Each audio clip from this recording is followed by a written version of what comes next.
ભાઈ પબ્લિકમાં વ્લોગિંગ કેવી રીતે કરવું એના માટે બધી બહુ કોમેન્ટ આવી હતી કે અમારું પાદરા શાક માર્કેટ, પાદરા તાલુકાનું સૌથી મોટામાં મોટું શાક માર્કેટ માટે કોમેન્ટ આવી હતી કે ભાઈ તમે પાદરા માર્કેટમાં તમે પબ્લિકમાં વ્લોગિંગ કરી બતાવો ભાઈ. બરાબર છે. તો અત્યારે હું છું પાદરા શાક માર્કેટમાં, તમારી સામે જ છે જુઓ ભાઈ.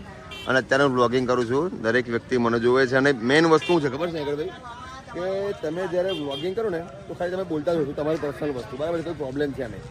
અને આ બૂમો પાડે છે બરાબર શાક માટે. જો એ લોકો શરમાતા નથી શાક વેચવા માટે બોલવામાં, બરાબર છે, તો પછી હું જે બોલું છું એમાં કેમ ગભરાવાનું, કેમ શરમાવાનું, બરાબર છે. કઈ કાકાનો જો જો અરે કઈ નહીં, ખાલી હું મારું રીતે તારું જો કહીશ.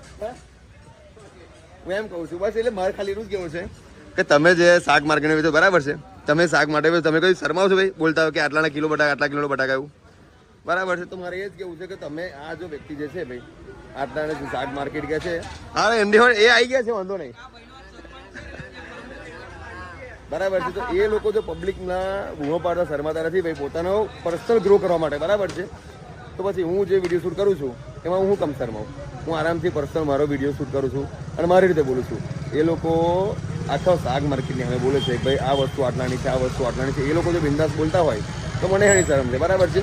તો તમારી નેક્સ્ટ વિડીયોની ડિમાન્ડ શું છે ભાઈ એ મને કહેજો. હું પાદરા શાક માર્કેટમાં આવી ગયો છું. નેક્સ્ટ વિડીયો કંઈક લીગલી લોકેશન બોલજો જેમાં ઇઝીલી વિડીયો શૂટ થાય, બરાબર છે, અને ઇઝીલી એ લોકેશન પર પરમિશન મળી શકે વિડીયો શૂટ કરવાની, એવું લોકેશન મને કહેજો. મળીએ નેક્સ્ટ વિડીયોમાં. જય શ્રી કૃષ્ણ.